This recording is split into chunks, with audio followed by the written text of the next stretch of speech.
Alright, this is replacing the wheel cylinders on a 98 Dakota. These are the 9-inch rear brakes. There's also a 10-inch version. I believe the only difference related to the wheel cylinder there is its bore diameter. 13/16 versus 3/4. This one's 3/4. Replacing these because of a leak. You can probably see that nastiness right there. You can see all the brake dust has just turned into paste because of that leaking brake fluid. So the first thing we're going to do is spray all this down. Get kind of a decently clean area to work with. Also, you want to make sure you have your pan around so you don't have this giant pile of brake dust and nastiness on the floor. Alright, now after you got it all nice and kind of sprayed down, cleaned up a little bit, we're going to need to remove these two brake springs and get this cable out of the way too in order to pull the wheel cylinder out in this direction. Now there are special tools, brake spring pliers, that you can use to, you kind of stick in there and twist it and you pull the springs off. I don't have a set of those, so we'll be using just a pair of side cutters.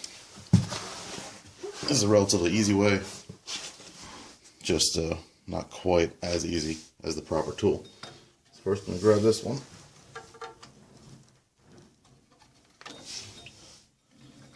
Okay, lay that one to the side. Grab this guy. Out to the side. I'm going to pull off this adjuster cable if it wants to play ball. At this point I like to move it pan out of the way so I don't drop any components in there. My God, it should be a lot freer than that.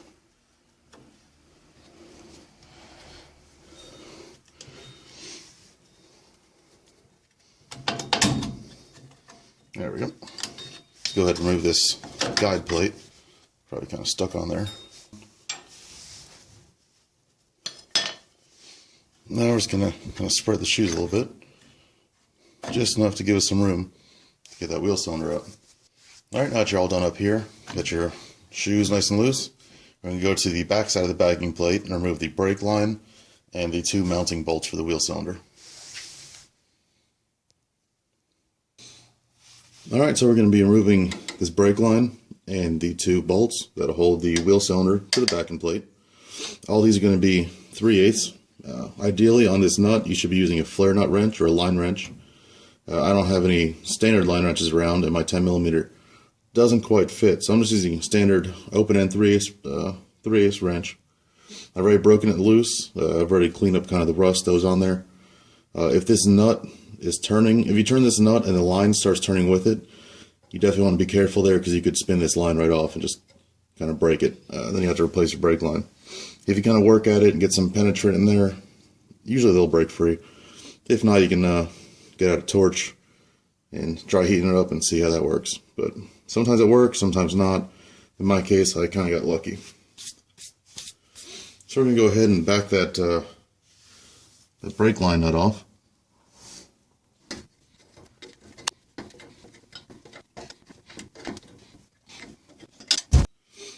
Alright, with the brake line nut loose and the brake line removed from the wheel cylinder, next thing up is to remove these two 3/8 head bolts. I'm going to take a 6-point socket because these are rusty. And again, because they're rusty, the socket really doesn't want to go on. My trick for those is just the head of an old hammer where the handle's broke and I have the head laying around. It's nice for areas like this where you really can't get a full-size hammer in there, but nice just to be able to knock sockets on. Go ahead and remove one.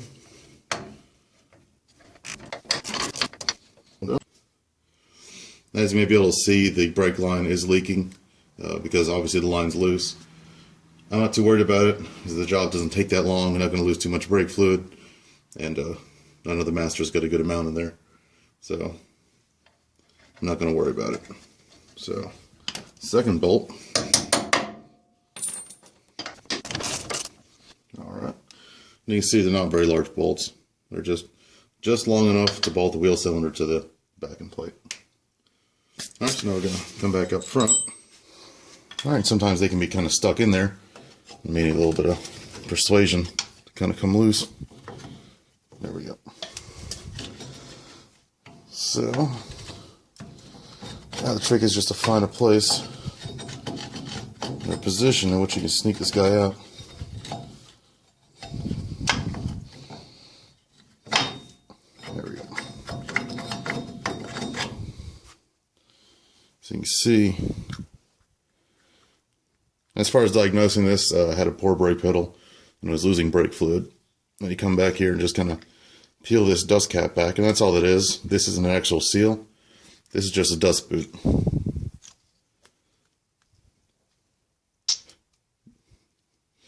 You see the dust boot's got the little piston integrated into it.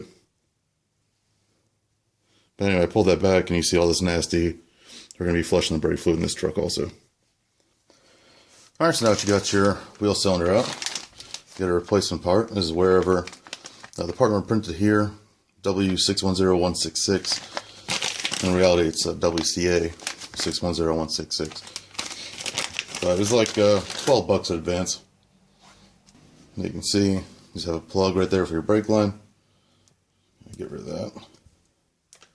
And your bleeder, and the two holes where the mounting bolts go. To make it easier to get that brake line in, I'll pull that bleeder off, which is a 5/16. If I can get on it, there we go. And that just comes right out. Now, before anything else, I like to get the brake line started inside the wheel cylinder before I start putting these bolts in. So, get this guy in there.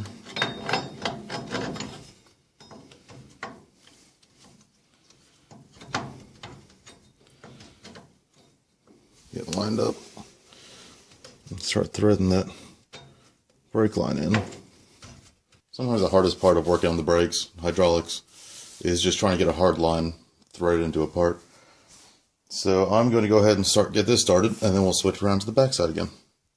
Alright, so I've got the brake line started threaded into the wheel cylinder. You kind of push this guy back into place. I'm going to start those bolts to hold the wheel cylinder to the backing plate. Alright, get both bolts started. Go ahead and run them down.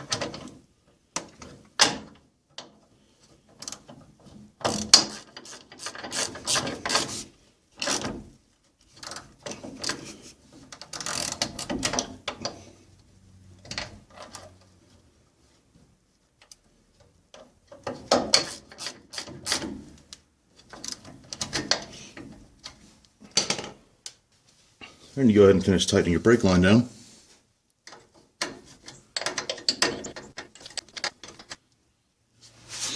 Again, a flare nut wrench or line wrench is preferable, so you don't round off that nut. Then we're going to put our bleeder back in. And normally at this point you already have brake fluid flowing out of that bleed hole. But this one's got some issues that still need to address, along with a full bleed.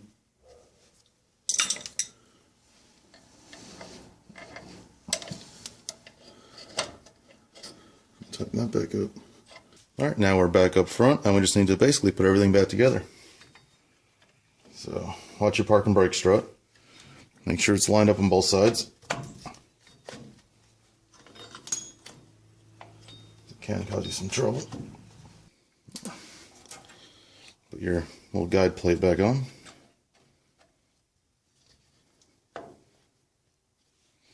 And take your self-adjuster cable. Put that back on.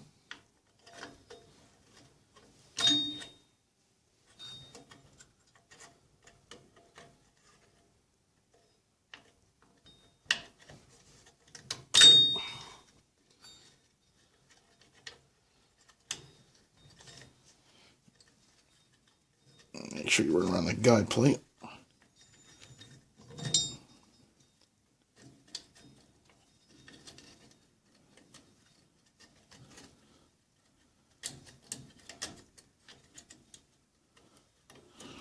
That guide plate's held in by that spring, so it might kind of fight you a little bit.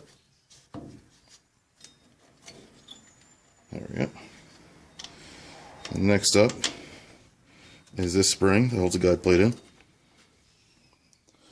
Now, instead of using the side cutters to put it back on, I find using a screwdriver as a lever. Works pretty well. I use a Phillips so it can easily slide off the end.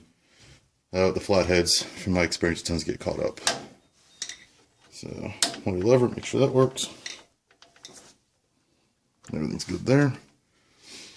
Then put your other spring on. Same procedure.